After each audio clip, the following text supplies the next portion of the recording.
இந்நேரத்துக்கு அவர் ஏன் அங்க போனாரு? அவர் தனியா இருக்கணும்னு நினைச்சிருப்பாரு போல.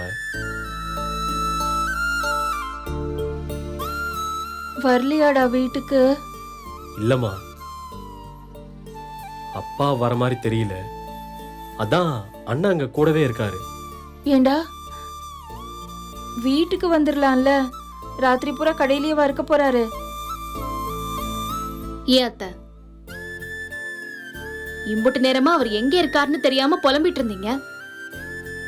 இப்ப அவர் எங்க இருக்காருன்னு தெரிஞ்சிருச்சு, ஏன் வீட்டுக்கு வரலன்னு புலம்புறீங்க? அவர் வரும்போது வரட்டும் அத்தை. அவராவது அங்க கொஞ்சம் நிம்மதியா இருக்கட்டும். சரி, மாமா தான் இப்ப எங்க இருக்காருன்னு தெரிஞ்சிருச்சுல்ல, வாங்க எல்லாரும் சாப்பிடலாம்.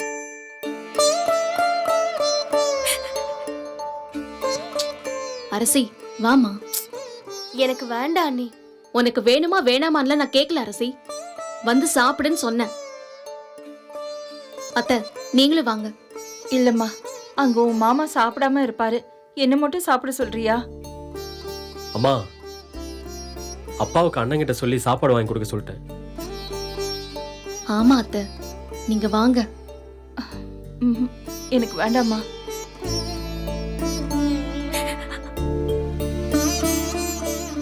சித்தப்பா நீங்களாவது வாங்க சித்தப்பா.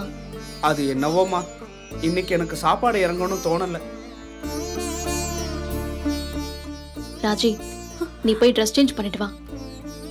துணியெல்லாம் எடுத்துட்டு வந்திருக்கேன்ல. அப்புறம் என்னம்மா, போய் மாத்திட்டு வா. சாப்பிடலாம் வா.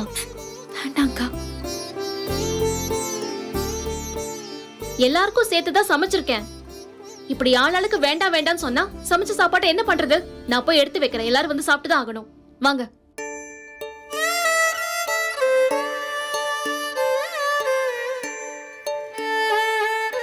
அரசி போமா, போய் கிச்சன்ல இருக்கிற சாப்பாடுல எடுத்து வை.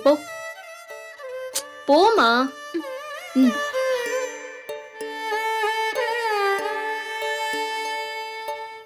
ஏன் ராஜி இப்படியே நின்னுட்டு இருக்க? போ. கதிர், ராஜியை கூட்டிட்டு போ. போ ராஜி.